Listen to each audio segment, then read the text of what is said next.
Last part में हमने देखा था कि साइमन को बुलहेड राक्षस के लीडर ने जान से मार दिया था।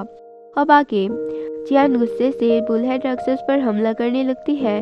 तभी एक राक्षस का हथियार गलती से मार्क्समैन के गले पर लग जाता है, जिससे उसके चेहरे पर लगा हुआ मास्क खुल जाता है और हमें पता चलता है कि उस मास्क वाले आदमी का कोई चेहरा ही नहीं था, इसलिए उसने बुलहेड लीडर से मास्क लेकर अपने चेहरे पर लगा रखा था।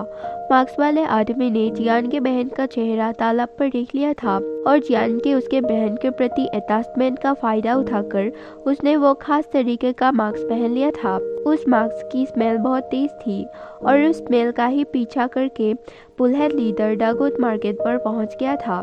ये सब देखकर जियान को बहुत गुस्सा आता है कि मार्क्स वाले आदमी ने उसे इतना बड़ा धोखा दिया। बुलहेड लीडर मार्क्समैन को मार्क्स देकर बोलता है कि तुम चाहो तो हमारे जैसा बन सकते हो, लेकिन वो मार्क्स वाला आदमी वापस से जियान के बहन का ही चेहरा ले लेता है क्योंकि वो जियान को पसंद करता था। ये देखकर बुलहेड लीडर बहुत गुस्सा होता है। फिर बुलहेड राक्षस फॉक्स डेमन पर अटैक करते हैं, लेकिन फॉक्स डेमन उस तालाब पर कूद जाती है और अपने असली रूप यानी बड़े से फॉक्स डेमन पर चेंज हो जाती है और तालाब के पानी की मदद से टोर्नेडो बनाकर सबके ऊपर डालने लगती है। इससे वो सभी मॉन्स्टर एक एक करके असुराविल से मुक्ति पा रहे थे और बुलहेड लीडर भी नहीं बच पाया। लेकिन फॉक्स डेमन जियान और उस मार्क्स वाले आदमी को डूबने नहीं देती। वो उन्हें एक पत्ते का बोझ देती है जिससे वो पानी को टच नहीं करेंगे और उन्हें वहां से सेफली बाहर निकाल देती है। वो मार्क्समैन और जियान किनारे पर पहुंच जाते हैं, जहां जियान मार्क्समैन से पूछती है कि तुम मुझे सच बताओ कि तुम कौन हो। मार्क्समैन उसे बताता है कि जब वो असुराविल पहली बार आया था तो उसे कुछ भी याद नहीं था, लेकिन जब उसने जियान को देखा तब वो उसकी तरफ अट्रैक्ट होने लगा। इसलिए उसका प्यार पाने के लिए मार्क्समैन ने उसके बहन का चेहरा ले लिया था ताकि वो जियान के और करीब आ सके। ये सुनकर जियान उसे कहती है कि वो गलत थी कि वो स्ट्रॉन्ग आदमी का इंतजार कर रही थी। उसे तो खुद को ही स्ट्रॉन्ग करने में ध्यान देना चाहिए था और अब वो खुद को स्ट्रॉन्ग करेगी और मोंग से अपना बदला लेगी।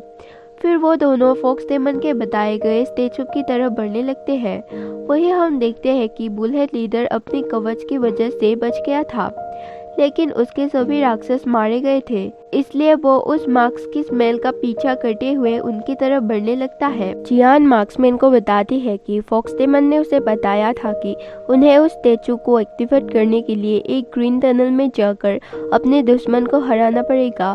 तभी वो दोनों किसी गाड़ी की आवाज़ सुनते हैं जो कि एक अजीब सी बस थी।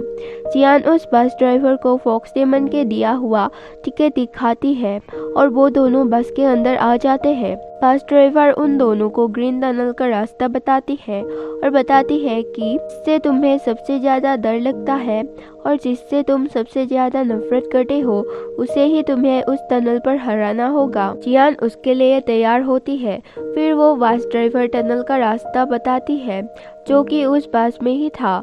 फिर जियान मार्क्समैन को इंतजार करने को बोलकर टनल के अंदर चली जाती है और तभी वो अचानक बाहर आ जाती है। मार्क्समैन उससे टनल के अंदर के बारे में पूछता है। जियान उसे बताती है कि उसने अंदर मोंग को देखा और उससे पूछती है कि वो कितने टाइम से टनल के अंदर थी। वो मार्क्समैन उसे बताता है कि वो जाते ही लौट आई थी। तो जियान बहुत हैरान होती है क्योंकि वो तो काफी वक्त से टनल के अंदर मोंग से लड़ रही थी। तब वो समझ जाती है कि टनल का टाइम बाहर की दुनिया के मुकाबले बहुत फास्ट है। जियान फिर से उस टनल के अंदर जाती है।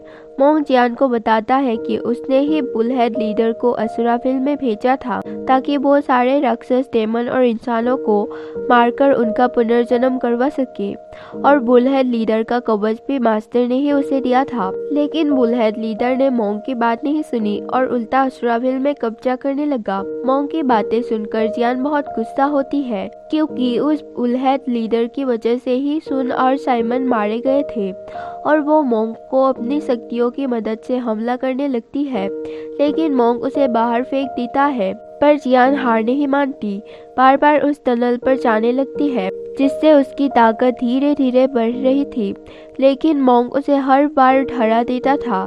जियान काफी सालों तक मोंग से टनल पर लड़ाई करती है, लेकिन टनल के बाहर कुछ ही घंटे हुए थे। दूसरी तरफ बुलहेड लीडर मार्क्स को सूंघकर उस बास पर पहुंच जाता है।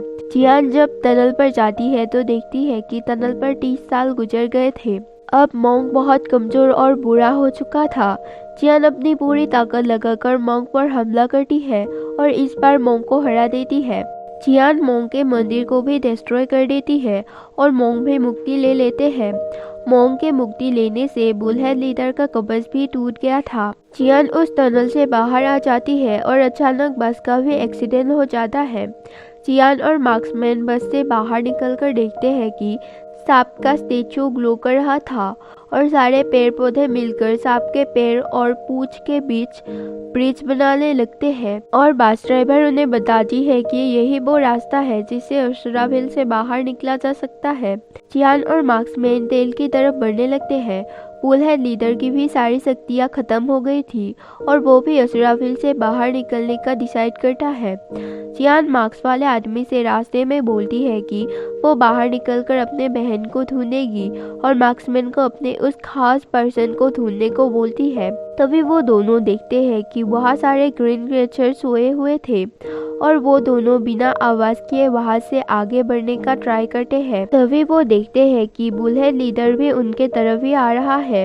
ये देखकर दोनों स्पीड में आगे बढ़ने लगते हैं। तभी अचानक सारे ग्रीन क्रिएचर्स जाग जाते हैं और उन्हें काटने के लिए उनकी तरफ बढ़ते हैं। ये देखकर वो तीनों स्पीड से भागने लगते हैं, पर एक ग्रीन क्रिएचर बुलहेड लीडर को काट लेता है, जिससे बुलहेड लीडर ग्रीन क्रिएचर में बदलने लगता है, जिसकी वजह से वो और तेजी से सांप के तेल की तरफ जाने की कोशिश करता है। जियान और मार्क्स वाला आदमी साथ में सांप के पूंछ की तरफ छलांग लगाते हैं, लेकिन बुलहेड लीडर उन दोनों को पकड़ लेता है क्योंकि वो पूरी तरीके से ग्रीन क्रिएचर में बदल गया था।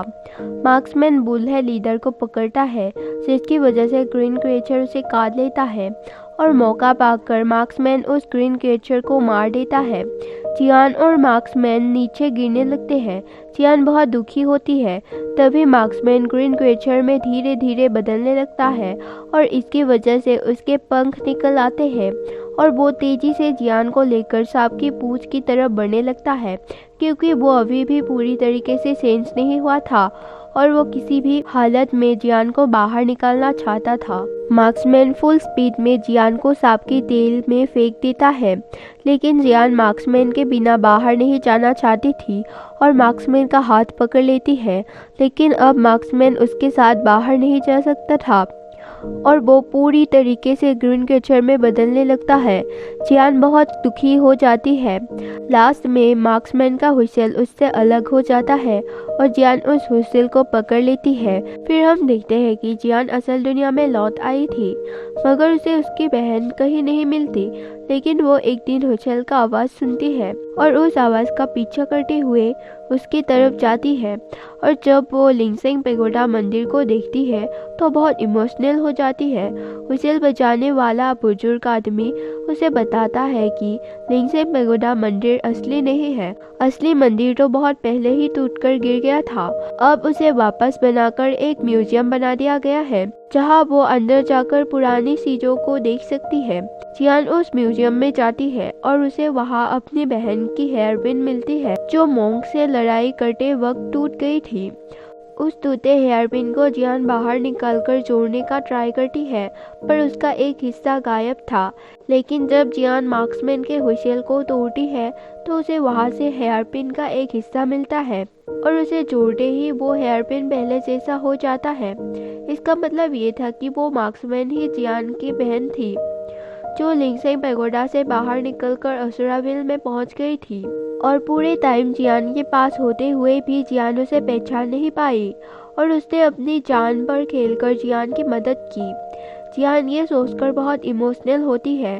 तभी वो हेयरपिन ग्लो करने लगती है और जियान की बहन की आत्मा उस हेयरपिन से पुनर्जन्म ले लेती है और ये मूवी यहीं पर ख़त्म हो जाता है।